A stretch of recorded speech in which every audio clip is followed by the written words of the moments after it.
여러분 반갑습니다. 이번 시간부터는 독도의 오징어하고 따개비, 독도새우 등에 대해서 이야기를 좀 드릴까 합니다. 이들은 동물분류학적으로 말하자면 해양무척추 동물이 되겠습니다. 우리 지구상에는 동물을 크게 무척추 동물과 척동물로 나누는데 학자들은 보통 32개 문으로 나눕니다.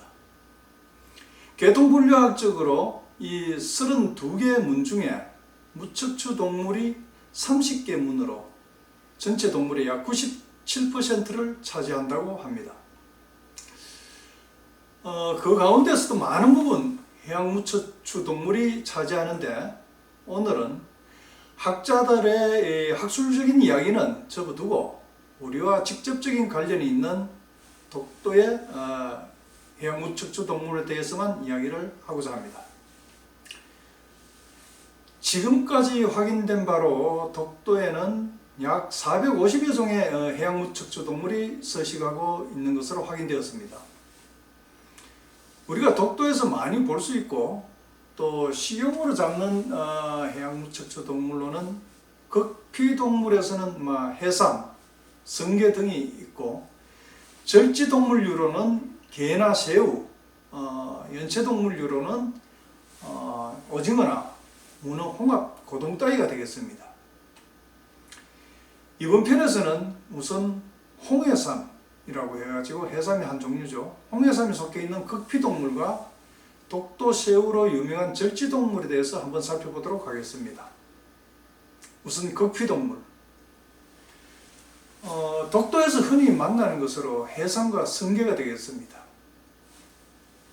제가 독도에 있으면서 날이 좋은 날 보니까요, 노란색을 칠한 선박이 이제 제목을 도동호로 달고 이렇게 독도 근해에 와서 조업을 합니다. 이 도동호가 바로 울릉군 도동어촌구에서 관리하는 잠수부용 배입니다. 이 잠수부용 배는 흔히 머구리배라고도 하는데 잠수부들이 배 위에서 공급하는 공기로 바닷속에 들어가 가지고 작업을 합니다. 그런데 이제 혹시 주변을 지나던 배가 잠수부 배인 줄 모르고 지나다가 공기 주입 호스를 건드리게 되면 큰 사고로 이어집니다. 그래서 이제 이게 잠수부 배라고 눈에 잘 띄도록 그런 배에는 노란색을 칠한다고 그럽니다. 이 도동호가 독도에 와가지고 주로 잡는 것을 보면 전복이나 문어, 해삼 등입니다. 그런데 이 해삼을 볼 것 같으면 우리가 흔히 남해나 서해에서 보는 이 손가락만한 까만색 해삼과는 달리 독도의 해삼은 홍해삼이라고 이렇게 해서 이렇게 중만큼 크고 시뻘겋습니다. 해삼이 얼마나 큰지 한 마리 썰면요 한 접시가 거득합니다. 가끔 해양 조사팀이나 수중 촬영팀들이 바닷속에 들어가 가지고 이 홍해삼을 건져다 줍니다. 그러면 이제 그걸 안주 삼아 가지고 술 한잔 할 거라고 얼른 받아 가지고 이제 썰죠. 썰면서도 그저 입안에 군침이 가득 고입니다. 아니 그런데 소주 한 잔을 이렇게 틀어놓고 그걸 썬 그릇을 집어가 한 점 입에 넣으면 이건 도무지 여물어 가지고 이빨이 들어가지 않는 겁니다. 아무리 이렇게 얇게 썰어도 이빨이 아파가지고 두 점만 먹고 나면 나가 떨어집니다. 그래서 한번 내가 달아가지고 이 홍해삼을 끓는 물에 넣어가지고 데쳐보기도 했습니다만 그래도 딱딱해서 결국은 먹을 수가 없었습니다. 결국에는 이제 그렇게 크고 싱싱한 해삼을 날로 먹지도 못하고 라면에 썰어 넣어가지고 이제 끓여 먹고 말았습니다. 그렇지만 이 홍해삼이요, 독도 홍해삼이 육지로 나와가 요리점으로 가면 크게 한값을 더 받는다고 그럽니다. 자, 다음 절지동물로는 게나 새우 등이 있습니다. 독도 근해에서는 홍게가 많이 잡힌다고 그렇게 이야기를 합니다만 제가 있는 동안에 독도에서 홍게를 맛볼 기회는 없었습니다. 대신에 새우. 여러분들께서 요즘 들어가지고 독도 특산물이 뭐냐고 하면 너나 할 것 없이 모두 독도새우를 첫 손가락에 꼽습니다. 2018년에 미국 트럼프 대통령이 방한했을 때 청와대 만찬상에 이 독도새우가 오르면서 그야말로 하루아침에 로얄 패밀리 어물로 이렇게 독도새우는 등극하게 되었습니다. 그러다 보니까 요즘에는요 워낙 비싸가지고 웬만큼 큰 맘 먹지 않으면 맛보기가 힘이 듭니다. 이 독도새우는 세 종류가 있는데 대하인 이제 이 도화새우, 그리고 꽃새우 또는 홍새우라고 불리는 물렁가시 붉은 새우가 있고, 그리고 한 가지 닭새우라고 흔히 말하죠. 가시배 새우가 있습니다. 이 세 종류 모두가 독도 근해에서 난다고 해가지고 통칭해서 독도새우로 그렇게 부르고 있습니다.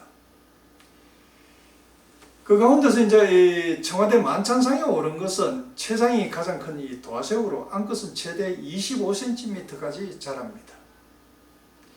이 도화새우는 살이 단단하고 또 담백한 맛이 나가지고 그 일품이지만은요, 부화한 지 5년이 지나야 이렇게 알을 낳을 수 있기 때문에 독도새우 가운데서도 꽤 귀한 새우입니다. 요즘에 이제 그 울릉도 관광을 가면 식당 같은 데서도 독도새우를 들어 만날 수 있는데 비교적 꽃새우가 눈에 많이 띄입니다.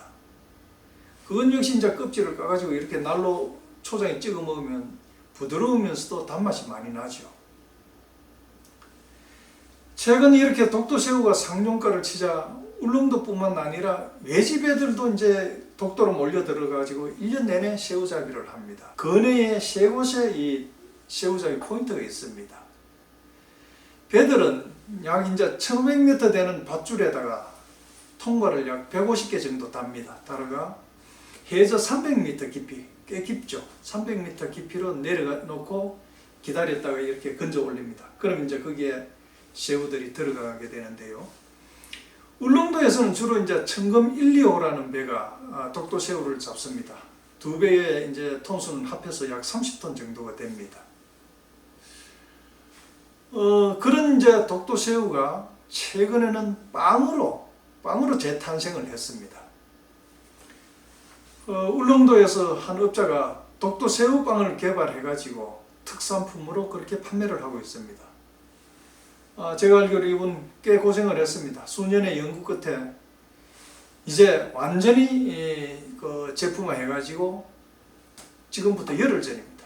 꼭 열흘 전에 독도새우빵을 시판에 놨었습니다. 그 역시 지금 시판하자마자 불티나게 팔리고 있다는 소식입니다. 자, 그런데 여러분, 이 독도새우빵에 새우가 들어있을까요? 없을까요? 저도 잘 모르겠는데 독도새우빵 업체에 확인해가지고 제게 알려주시면 선착순 2분 확인해가지고 제가 독도새우빵 한 상자를 쏘겠습니다. 오늘 독도해양무척조 동물 여기까지 하겠습니다. 다음 시간에 뵙겠습니다. 감사합니다.